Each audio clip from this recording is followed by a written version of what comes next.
वर्गात पहिल्या मजल्यावरचा वर्गापर्यंत गेलो. त्याने मला विचारलं की काय रे अजूनही सांग, मी आता वर्गात चाललोय. बघ मी आता जर सांगितलं असतं कोणालाच काही, आई पप्पांना काही सांगणार नाही. म्हटलं नाही दादा जा, घाबरू कशाला. तो बिचारा वर्गात आत गेला. पाठी बघतो तर पाठी मी नव्हतो. मी तिथूनही पळालो होतो आणि इतका लांब पळालो होतो त्या दिवशी की मला असं वाटलं की नाही आता आपण घरीच यायचं नाही. मी रात्र झाली, सगळं लाईट बंद झाले, शेवटी भूक लागली.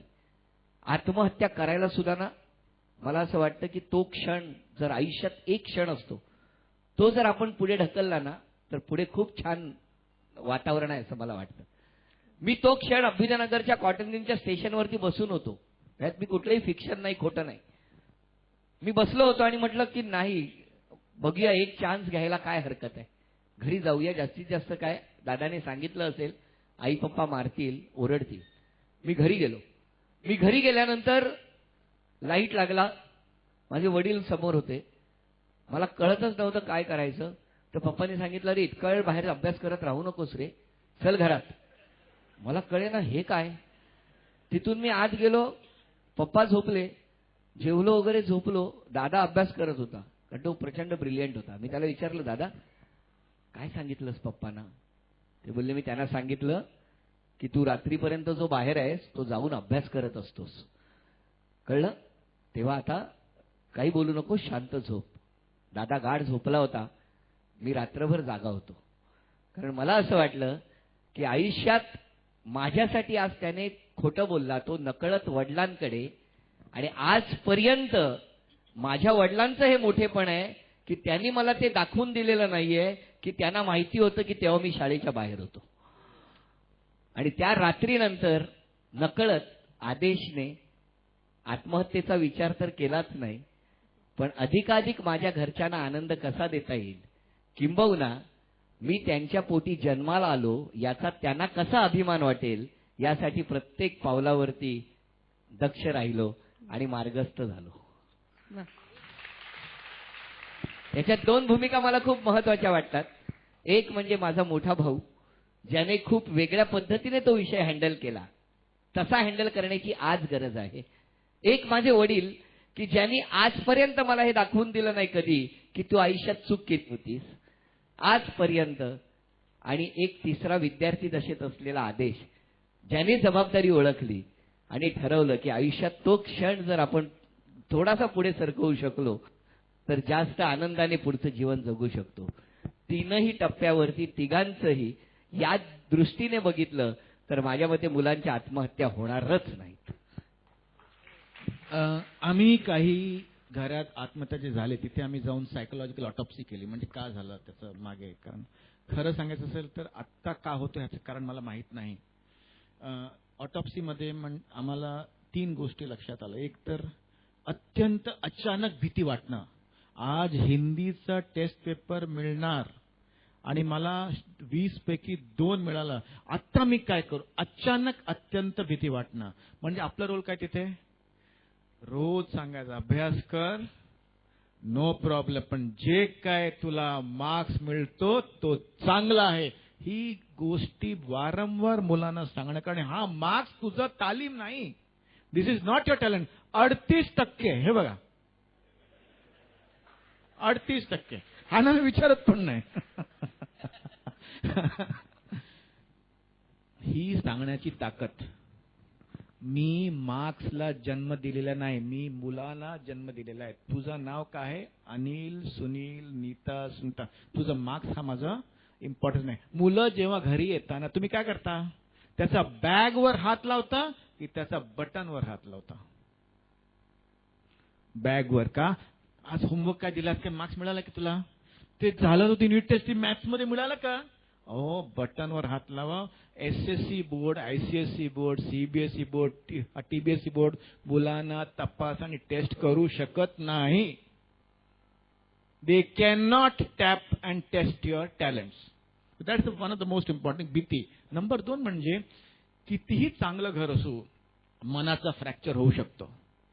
जसं पायाचा फ्रॅक्चर होतो तसा मनाचा फ्रॅक्चर पण होऊ शकतो. कारण सायन्सला माहित नाही, आता माहित नाही. आणि मनाचा फ्रॅक्चर म्हणजे काय, मुलं गप्प बसले, अजिबात तुमच्याशी बोलत नाही अचानक, किंवा जास्त राग, तोडफोड, पुष्कळ तोडफोड, किंवा आपल्याला असं वाटणं की मी हा जगात मोठं एक भार आहे, घरून पळून जाण्याची इच्छा, झोप कमी किंवा झोप जास्त, अतिशय दुःख वाटणं, असं वाटणं की मला इथे नको.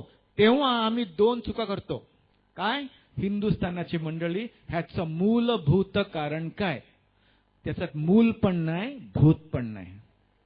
आणि दुसरं म्हणजे काय, तरी 7:30 झालं असेल, आपण जाऊ तिथे. हार्ट अटॅक येताना 7:30चा विचार करत नाही, डायरेक्ट आयसीयू मध्ये जातात. शुगर वाढलं तर पटकन इन्सुलिनचं इंजेक्शन घेतात. पण मनाची काय गोंधळ झालं तर 7:30 का? मनाचा फ्रॅक्चर होऊ शकतो, कोणाचं पण होऊ शकतो, आदिशेट्टीचं पण होऊ शकतो. आणि जेव्हा झालं त्याला पटकन ओळखायचं आणि डॉक्टरकडे जायचं, कुंडली बघायचं नाही, नाहीतर फोटो लागणार लवकर. हे लक्षात घ्यायला पाहिजे. आणि तिसरं म्हणजे, अहो तो आत्महत्या करणारच नाही. मी त्याला लहानपणापासून ओळखतो. तो रात्री काळोखात झोपत त्याच्यावर भीतो, तो करणार नाही. आत्महत्या करायसाठी हिंमताची आवश्यकता नाही, मनाची अवस्था आहे ती, आणि ती अवस्था ओळखणं अत्यंत आवश्यक आहे. मुलांना कॉन्फिडन्स देणं कंटिन्युअसली आवश्यक आहे. पॉझिटिव्ह बोलणं, जिंदा रहने का, क्योंकि बड़ा आदमी बनने का है, मॉल में जाने का, अमोल गुप्ते का अगला पिक्चर देखने का. हसत नाही लोक, रस्त्यावर कोणी हसत नाही. रिक्षाला टच केलं बाईक तर मारामारी होतो. सॉरी सांगा ना, अरे काय टच केलं रे, बापरे, सॉरी रे, अशी सांगायची ताकद नाही. घरी येताना एकदम हजबंड गब्बर सिंग आणि बायको पुरणदेवी. अहो, आयुष्य एकच आहे. मागचं आयुष्याचं ऍड्रेस, मागचं जे जन्माचा ऍड्रेस नाही माझ्याकडे, व्हिडिओ टेप पण नाही माझ्याकडे, आणि पुढचं जन्माचे ऍड्रेस नाही. एकच आयुष्य आहे. घरी येताना मिठी मारा. कोणाला माहिती आहे ना? आपल्या घरी. मुलांना पहिला. आणि जे काय टाइम मिळतो आपल्याला, क्वालिटी टाइम म्हणजे ही गोष्ट ओल्ड फॅशन झालाय. जे टाइम मिळतो, इंटेन्सिटी ऑफ कॉन्टॅक्ट जर झालं आणि तुमची आणि मुलांची बॉन्डिंग असली, चांगलं बॉन्डिंग, तर त्यांना जेव्हा उदास वाटतात तेव्हा ते पहिल्यांदा तुम्हाला येऊन सांगणार, इतरांना नाही. And that's how we can prevent. But still सगळं बरं असताना मनाची फ्रॅक्चर होऊ शकतो, आणि त्याचा पटकन उपचार करणं आवश्यक आहे. कुंडली न बघता counsellor is cheaper than an astrologer. हे पण लक्षात घ्यायला पाहिजे. आर्थिक आपण बघितलं तर counsellor is cheaper than an astrologer. पण अमोलला काहीतरी वेगळं सांगायचं. नाही, मला फक्त ही जाण आहे की गेल्या 10 वर्षात बरंच काही बदललंय. म्हणजे सगळीकडे सगळी चॉकलेट लावलेत आणि तुम्ही मुलांना सांगता खायचं नाही. टीव्ही उघडलं चॉकलेट आहे, दरवाजा उघडला चॉकलेट आहे, बाहेर गेलं चॉकलेट आहे, आणि सगळे तुम्हाला म्हणतात घ्या घ्या घ्या घ्या. ही जी म्हणजे भूक आहे, जी आपल्या संस्कृतीत नव्हती. कारण गुरुकुल म्हणजे शिक्षण संस्था जी आपण म्हणतो, वयाच्या 8व्या वर्षी मुलाला जाणवं घालून गुरुकुलास, त्याचा अर्थ काय? तिथे गुरुची सेवा करून त्याला जे मिळेल ते ज्ञान. तर आज 9 लाखापर्यंत पर चाइल्ड अशा शाळा आहेत, आणि ते एक्सक्लुझिव्ह क्लब्स बनत आहेत. एअर कंडिशनर्स आहेत वर्गात, खालून कुणी दुसरं मूल पाहते की ही स्थिती आहे. त्यामुळे आतमध्ये त्या मुलाच्या काय चाललंय, जर तुम्ही त्या मुलाशी, स्वतःच्या मुलीशी मैत्री केली नाही तर तुम्हाला काहीच आढळणार नाही आतमध्ये काय चाललंय ते. आणि गंभीर गोष्ट आहे, आपण स्वतः किती त्या भुकेला विक्टिम झालो आहोत. स्वतःचा अनालिसिस की मी कुठे चुकतोय, ही फार इम्पॉर्टंट गोष्ट आहे. लैंगिक समानता, मुला मुलीमध्ये फरक, घरात वर्गात होणारच. माझ्या मुलाला अद्याप आईचं भोजन माहित नाही, कारण मी स्वयंपाक करतो. आणि ह्यात माझं काही मी मोठेपणा गाजवत नाहीये, कारण सत्यस्थिती आहे की डेमोक्रॅटिक बिहेवियर ज्याला आपण म्हणतो, ते जर आपण घरात त्याचा आपण प्रयास केला तर कदाचित 5-10 वर्षात आपण काही करू शकू. मग आपल्याला कळेल आपल्या मुलांना काय हवंय ते. की क्विक आन्सर्स किंवा कोई टॅबलेट की कॅप्सूल नाही. विचार करा. नुसतं सांगण्यापेक्षा प्रत्यक्ष कृतीतून मुलांपर्यंत ते पोहोचवलं गेलं पाहिजे. एकीकडे आपण इतका छान मुलांचा विचार करतोय, पण हीच मुलं जेव्हा टीव्हीच्या समोर तासनतास बसतात. मी तुम्हाला सांगतो, I will stop you on this. माझा मुलगा, त्याला 143 पोकेमॉन माहिती आहेत. कोणी शिकवलं त्याला? मी तेच विचारणार पण होते वर्गातले तुम्हाला. कॉम्प्लिकेटेड शब्द, जॅपनीज शब्द आहेत. पण 143 का, मी फक्त 143, कदाचित 180 असावे. मग त्याला वर्गात 10 शब्द काल्पनिकरित्या त्याला का मिळत नाहीये? बरोबर. मग आपण त्याला म्हणतो की तू टीव्ही पाहू नकोस. मग तीच तर खरी थोडीशी जी मजा आहे त्याची. तुम्ही मग शिक्षण संस्थेला रिइन्व्हेंट करा ना. म्हणजे जसं कार्टून नेटवर्क त्याच्या डोक्यावर बसलंय, तसं शाळेत जर वर्ग तसा बसला तर मग तो नाही पाहणार. पण मग एक चित्रपट व्यवसायात तुम्ही इतकी वर्ष आहात, तुम्ही आणि आदेश दोघांनाही हा प्रश्न आहे की मग या माध्यमातून मुलांसाठी अजून काहीतरी सुंदर करावं व्यवसाय किंवा काय करता येईल? मी तुम्हाला स्वतःच सांगतो, व्यवसाय मी कधीच मानला नाही, म्हणून मला मजा येते. मी I am a cinema lover. मी एक स्टुडंट आहे, सिनेमा स्टुडंट आहे, आणि आयुष्यभर राहणार आहे. आणि जे मला माहिती आहे ती 2 महानगरपालिकेच्या शाळा आहेत. पाली चिंबई महानगरपालिका शाळा, वांद्रा, आणि सांताक्रूज महानगरपालिका. त्यात फारच अंडर प्रिव्हिलेज हा शब्द वापरू नये, कारण तो फार इम्प्रॉपरली वापरला जातो. नॉन प्रिव्हिलेज म्हटलं तर बरं आहे, कारण काहीच प्रिव्हिलेजेस नाही आहेत त्या मुलांकडे. मालमत्ता नाही, काही नाही, घर नाही, काही नाही. पण एक इच्छा आहे की स्वबदल घडून आणायची इच्छा आहे. त्याला रिस्पेक्ट देता, जे मला माहिती होतं, मी व्हिस्लिंग वुड्समध्ये शिकवतो, MIT मध्ये शिकवतो, फिल्म इन्स्टिट्यूटला जाऊन शिकवतो, तोच कार्यक्रम मी सरळ ह्या वयगट 6 ते 12 पर्यंत त्यांना सरळ तोच कार्यक्रम नेला त्यांच्याकडे, आणि सतत 1.5 वर्ष चालू ठेवला. आणि त्याच्या अंते त्यांनी स्वतःची एक 10 मिनिटाची फिल्म बनवली, आसू बने मोती. आता ही मुलं, त्यांना चार्ली चॅपलिन माहिती आहे, माजिद माजिदी माहिती आहे, फ्रान्सवा त्रुफो माहिती आहे. तुम्हाला कदाचित माहिती नसेल, पण त्यांना माहिती आहे. आणि त्यामुळे, त्या माहितीमुळे त्यांना तो स्वबदल घडवला आहे. हे चित्रपट फर्स्ट मुंबई इंटरनॅशनल फिल्म फेस्टिवलमध्ये ऑस्कर विनिंग मेगन मायलनच्या स्माइल पिंकी बरोबर या मुलांना दाखवला.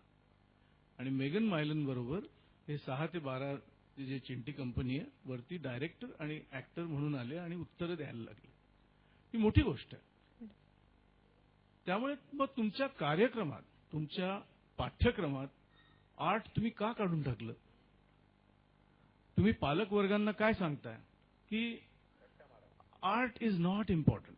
8वी पर्यंत ठीक आहे, मग सगळे कलर पेन्सिली जे आहेत तुम्ही आता लपून टाका, आता सिरियस व्हायचं, कॉमर्स. आणि किती मोठ्या मोठ्या फील्ड उघडल्या आहेत ज्यात ह्याची गरज आहे, त्याची नाही. तिथे अनएम्प्लॉयमेंट एक्सचेंजमध्ये तुम्ही 11,12,053 नंबर असेल तुमचा, पण इथे स्वतः स्वबदल तुम्ही घडवू शकाल.